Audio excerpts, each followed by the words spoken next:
প্রিয় দর্শক নমস্কার, মু ডক্টর ভবতোষ মণ্ডল আজি জনে রোগীর রোগ ও তার চিকিৎসা সম্বন্ধে আলোচনা করবি। আপন মানে এবে ভাবুথিবে যে জনে রোগীর রোগ ও তার চিকিৎসা শুনি আমକୁ কোন লাভ মিলিব।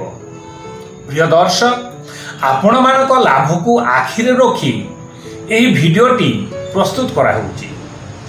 আপন মানে রোগরে পড়িলে বিভিন্ন ডাক্তারଙ୍କ পাখକୁ যাଉଛନ୍ତି, মাত্র অধিকাংশ লোক জানନ୍ତି ନାହିଁ ତାଙ୍କ ସମସ୍ୟା ନେଇ କେଉଁ ଡାକ୍ତରଙ୍କ ପାଖକୁ ଯିବେ, କାହା ପାଖକୁ ଗଲେ ତାଙ୍କ ସମସ୍ୟା ଦୂର ହେବ। ଆଉ ବହୁତ ସମୟରେ ଦେଖାଯାଏ ଯେ ରୋଗୀ ଡାକ୍ତରଙ୍କ ପାଖକୁ ଯାଉଛନ୍ତି, ବିଭିନ୍ନ ପରୀକ୍ଷା କରି ଡାକ୍ତରଙ୍କ ପରାମର୍ଶ ଅନୁସାରେ ବର୍ଷ ବର୍ଷ ଧରି ଔଷଧ ସେବନ କରି ମଧ୍ୟ ସୁସ୍ଥ ହୋଇପାରୁନାହାନ୍ତି। ସେହି ସମସ୍ୟାଗୁଡ଼ିକୁ ବୁଝେଇବା ପାଇଁ ଆଜି ଜଣେ ବାତ ରୋଗୀ ସମ୍ବନ୍ଧରେ ଆଲୋଚନା କରିବି। ଗତ ଜୁନ ମାସ 22 ତାରିଖ ଦିନ ଜଣେ ବାତ ରୋଗୀ ଫୁଲବାଣୀ ଜିଲ୍ଲାରୁ କେନ୍ଦୁଝରକୁ ଆସିଥିଲେ ଚିକିତ୍ସା ପାଇଁ। ତା ପୂର୍ବେ ମୋର ଭିଡ଼ିଓ ଦେଖି ମୋ ସହିତ ଫୋନରେ ଯୋଗାଯୋଗ କରିଥିଲେ, ତାଙ୍କ ସମସ୍ୟା କଥା ମୋତେ ଜଣାଇଥିଲେ। ମୁଁ ସବୁ ଜାଣିବା ପରେ ତାଙ୍କୁ କହିଲି ଆପଣଙ୍କୁ ଆସିବାକୁ ପଡ଼ିବ ନାହିଁ, ମୁଁ ମେଡ଼ିସିନ ପଠାଇ ଦେଉଛି, ଘରେ ରହି ସେବନ କରନ୍ତୁ, ଆପଣ ସୁସ୍ଥ ହୋଇଯିବେ। ମାତ୍ର ତାଙ୍କ ମନ ମାନିଲା ନାହିଁ। ସେମାନେ ମନେ ମନେ ଭାବିଲେ ଯେ ଆମେ ଏତେ ବଡ଼ ବଡ଼ ହସ୍ପିଟାଲରେ ବିଭିନ୍ନ ପ୍ରକାର ପରୀକ୍ଷା କରାଇ ଏତେ ଦିନ ଧରି ଔଷଧ ଖାଇ ମଧ୍ୟ ସୁସ୍ଥ ହୋଇ ପାରିଲୁ ନାହିଁ, ବରଂ ରୋଗ ଅଧିକରୁ ଅଧିକ ହେଉଛି। ମାତ୍ର ଜଣେ ହୋମିଓପାଥିକ ଡାକ୍ତର ଏତେ ଦୂରରେ ଥାଇ ରୋଗୀକୁ ନ ଦେଖି, କୌଣସି ରିପୋର୍ଟ ନ ଦେଖି କିପରି ଭାବରେ ଚିକିତ୍ସା କରିବେ, ଆଉ ରୋଗୀ କିପରି ସୁସ୍ଥ ହେବ। କିନ୍ତୁ ଭିଡ଼ିଓ ଦେଖି ଏବଂ ମୋ କଥା ଶୁଣି ତାଙ୍କ ମନରେ କିଛି ଆଶାର ଆଲୋକ ଦେଖାଯାଉଥିଲା। ନହେଲେ ଫୁଲବାଣୀରୁ କେନ୍ଦୁଝର ସିଏ ପୁଣି ଅସୁସ୍ଥ ରୋଗୀ ସହିତ, ଯିଏକି ଠିକ୍ ଭାବରେ ଚାଲି ବୁଲି ପାରୁନାହାନ୍ତି। ଯାହା ବି ହେଉ, ସେମାନେ ମୋତେ ଭରସା କରି ଏତେ ଦୂରରୁ ଆସିଛନ୍ତି, ସେଥିପାଇଁ ସେମାନଙ୍କୁ ମୁଁ ଧନ୍ୟବାଦ ଜଣାଉଛି। ଏବେ ଶୁଣନ୍ତୁ ରୋଗୀ କ'ଣ କହିଲେ। ସେ କହିଲେ ଯେ ତାଙ୍କର ଶରୀରର ପ୍ରତ୍ୟେକ ଗଣ୍ଠି ପୁରା ବଥା ଓ ଫୁଲି ଯାଇଛି, ହଲଚଲ କରିପାରୁନାହାନ୍ତି, ବେକ ମୋଡ଼ି ହେଉନାହିଁ, ସବୁ ଗଣ୍ଠି ଲାଲ ଦିଶୁଛି ଓ ଗରମ ମନେ ହେଉଛି, ତଣ୍ଟି ବଥା ହେଉଛି, କଥା କହିବାକୁ ଓ ଗିଳିବାକୁ କଷ୍ଟ ହେଉଛି। ରୋଗୀ ଜଣକ କେବଳ ମୋ ପାଖରେ ନୁହେଁ, ପ୍ରାୟ ସବୁ ଡାକ୍ତର ପାଖରେ ଏମିତି ସମସ୍ୟା କଥା ବର୍ଣ୍ଣନା କରେ। ଯେଉଁ କଷ୍ଟ ଅଧିକ ହୁଏ ସେହି ସମସ୍ୟା ଗୁଡ଼ିକୁ ରୋଗୀମାନେ ଡାକ୍ତରମାନଙ୍କ ପାଖରେ ପ୍ରକାଶ କରିଥାନ୍ତି, ଆଉ ଡାକ୍ତରମାନେ ମଧ୍ୟ ସେତିକି ଶୁଣି ବିଭିନ୍ନ ପ୍ରକାର ପରୀକ୍ଷା କରି ଔଷଧ ଦେଇଥାନ୍ତି। ଏହିଠାରେ ହିଁ ରହିଲା ରୋଗ ଭଲ ନ ହେବାର କାରଣ। ଯେହେତୁ ତାଙ୍କର ଗଣ୍ଠି ବାତ ଅଛି, ତେଣୁ ଡାକ୍ତରବାବୁ ୟୁରିକ୍ ଏସିଡ୍ ପାଇଁ ଏବଂ ବଥା ପାଇଁ କିଛି ଔଷଧ ଲେଖିଦେଲେ।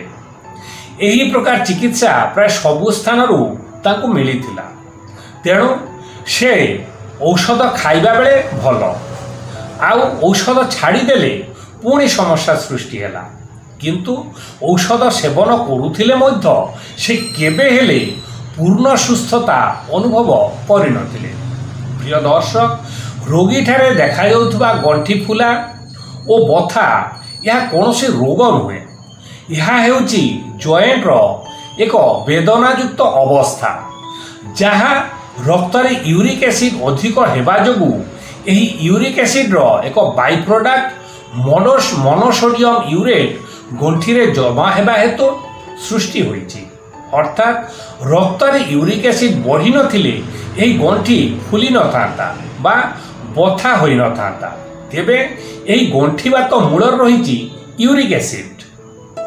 ପୁଣି ଶୁଣନ୍ତୁ ରୋଗୀର ଆଉ କିଛି ସମସ୍ୟା କଥା।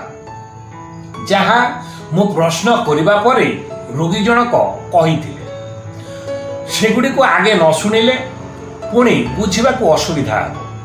ରୋଗୀ ଜଣକ କହିଲେ ଯେ ତାଙ୍କ ମୁଣ୍ଡ ଭାରି ଭାରି ବା ଓଜନିଆ ମନେ ହୁଏ, ମୁଣ୍ଡ ବୁଲାଏ, ପ୍ରବଳ ନିଦ ଲାଗେ, ଭୋକ ଲାଗୁନାହିଁ, ଅଳ୍ପ ଖାଇଲେ ପେଟ ପୁରିଯାଏ, ପେଟରେ ପ୍ରବଳ ବାୟୁ ସୃଷ୍ଟି ହୁଏ, ପେଟ ଭିତରେ ଗଡ଼ଗଡ଼ ଗଡ଼ଗଡ଼ ଶବ୍ଦ ହୁଏ, ବାନ୍ତିଆ ଲାଗେ, ଖଟା ହାକୁଟି ଆସେ, ତଣ୍ଟି ଛାତି ଜଳାପୋଡ଼ା ହୁଏ, ପରିସ୍ରା ହଳଦିଆ, ଗରମ ଓ ଦୁର୍ଗନ୍ଧଯୁକ୍ତ, ଜିଭ ଫଟା ଫଟା, ଶରୀରରେ ରକ୍ତର ଅଭାବ, ତାଙ୍କ ଜଏଣ୍ଟର ବଥା ରାତିରେ ଅଧିକ ହୁଏ, ବିଛଣାରେ ଶୋଇବା ପରେ ବିଛଣା ଗରମ ହେଲେ ବଥା ଆହୁରି ଅଧିକ ହୁଏ।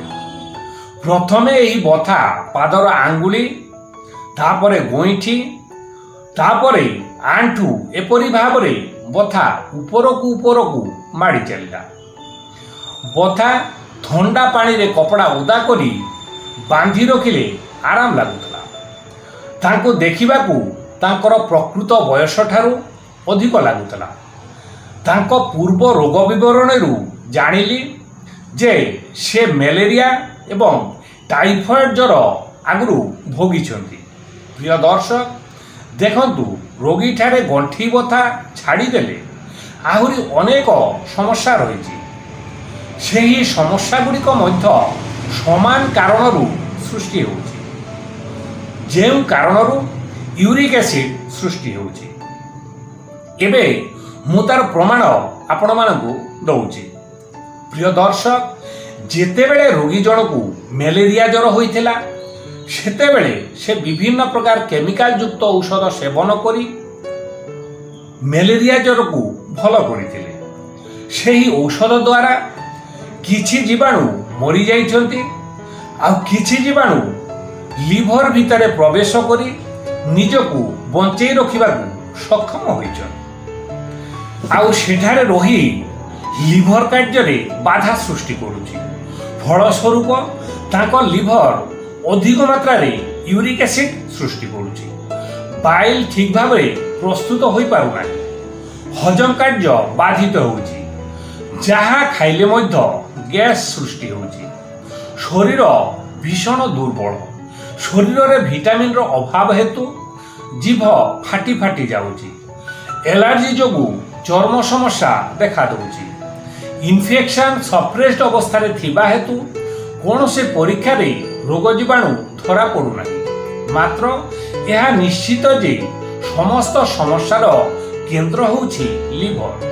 ସେହି ସ୍ଥାନର ସମସ୍ୟା ଯୋଗୁଁ ରୋଗୀ ଜଣକ ରୋଗ କଷ୍ଟରେ ଛଟଫଟ କରୁଛି।